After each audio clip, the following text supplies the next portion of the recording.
Hey everyone, Cody from Mac Telecom Networks. Yesterday I posted this picture to Instagram and Twitter, and this is for a customer build out that we'll be doing next week. For this customer, we're not running any cables. They already had a general contractor do it. We're just going to be putting the gear in, mounting it up, and doing the configuration. But in this video, I thought I'd show you what I do to pre-configure. I've already done a couple videos like this before, but now we have a UDM Pro, which is on OS version 1.0, and we need to move that up to 2.4. The equipment that we're using for this build is the UDM Pro, the USW48 PoE, and two U6 Pro access points. The U6 Pro access points are the ones that I use the most because it has Wi-Fi 6 on both bands, the 2.4 and the 5 gigahertz. If you'd like to support my channel, the best way to do so is to hit the subscribe button. I'm trying to get to 100,000 subscribers. If you'd like to hire me for network consulting, visit mactelecomnetworks.com. And I also have affiliate links down in the description below. Now for this particular job, I'm not 100% sure if I could film on site, but if I can, I will do so. If not, I do have a job coming up this week where we're going to be doing a Unifi Protect install, which has about 13 cameras. We're putting up a network rack, a new switch, a UDM SE, and a UNVR, so watch out for that. So now let's take a look at the network topology. So at the top, we're going to have our primary internet coming into our UDM Pro on port 9. From the UDM Pro, we're going down to our 48 port switch, and from that 48 port switch, we're going to the second one. We really shouldn't be daisy chaining switches, but I am waiting for an aggregation switch, which is going to arrive on site, and then all of our other switches will plug into that ag switch. Also, you could do this a different way if you'd like. So we have our 48 port switch here plugging into our UDM Pro, but instead of plugging this switch into the top switch, we could always go up and then go up to port 10 on the UDM Pro. They now allow you to switch that to a LAN port. And this is what it looks like all connected. We have our two U6 Pro sitting on top. One of them is going to the top switch and then one is going to the bottom. The reason we do this, if we lose a power supply or something happens to one of the switches, we will still have one access point distributing Wi-Fi. You can see here that I have the internet connected into port 9, and then we have a couple DAC cables connecting between. But one thing of notice, you don't see any lights coming off of the UDM Pro going up to our switches. The reason for that, these switches only have a 1 gigabit uplink. So we're going to have to go into the UDM Pro and hard code that for 1 gigabit, and then these link lights will turn on. For this build out, the office space isn't really that big. That's why we only have the two Wi-Fi access points, but they have a lot of VoIP phones. That's why we went with two PoE switches. So now we need to get the UDM Pro up and running and then get all of our devices adopted. The first thing we're greeted with is UI is committed to protecting your privacy and security, and then it says set up UDM Pro. Now it's going to tell us to do a name for our UDM Pro. I'll just say UDM Pro YouTube. And then we'll agree to the terms and services and then press next. On step 2, you could either sign in with your single sign-on account or you could create a local account. I'm going to sign in with my single sign-on and then press next. In this next step, it's asking if we want to restore from a backup, which we don't want to do. So I'm going to continue without a backup. And then we have an update schedule, which I'm going to disable and then press next. We're not going to send diagnostics.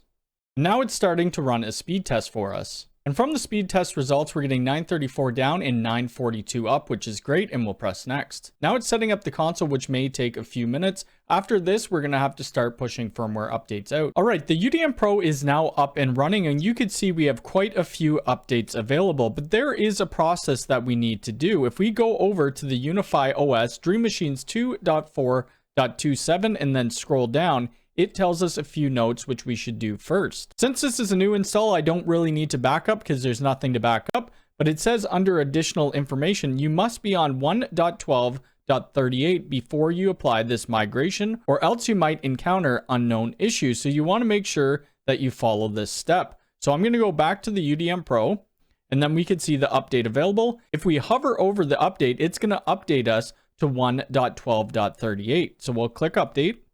And then we'll press update again.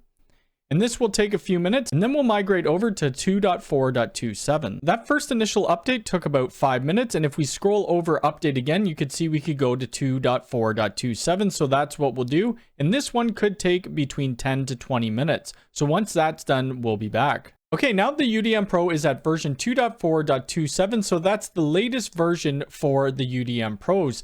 2.5 will be coming, and then 3.0 in the future. Hopefully it's not too far out from this video.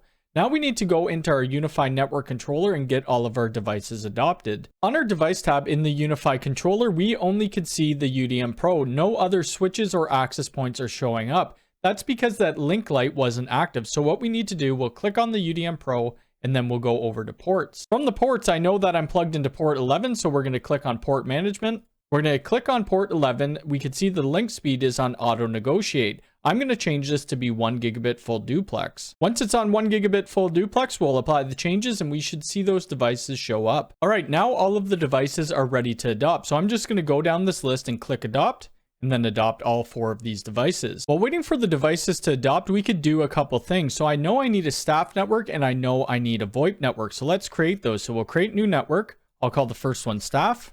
We're going to uncheck auto scale. I'm going to put it on 192.168.20.1 with the VLAN ID of 20. And then we're going to add the network. We're going to create another network for our VoIP and I'll call it VoIP.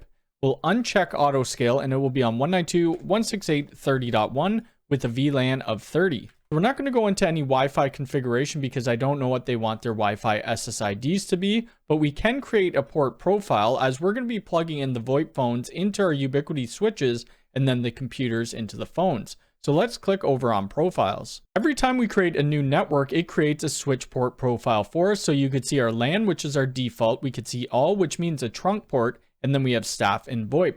But we're going to want to create one that combines the staff and the VoIP. So we'll create new port profile. I'll just call it staff/VoIP.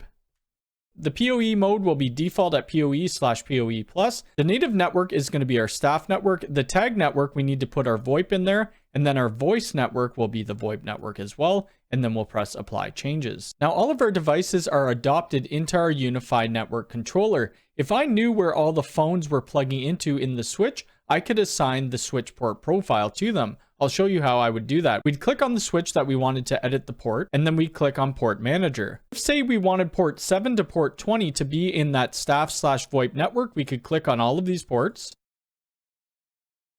And then under our port profile, we could select that new port profile that we created, which is the staff/VoIP. Once that's done, we could press apply, and whenever we plug a phone in and then the computer to the phone, they should get the correct VLAN ID. So that's going to be it for this video on the pre-configuration of one of my client's networks. And people ask me why I do this at home instead of just doing it when I'm at the client site. Well, sometimes the client site's internet isn't that great, and doing the firmware downloads takes quite a while. I also want to do a burn-in test of the gear so that it's not broken when I get to site, and that delays the project. If you have any questions about this video, please leave it in the comments below. If you like this video, hit the thumbs up button. If you're new here, please subscribe and hit the bell icon. All right, thanks.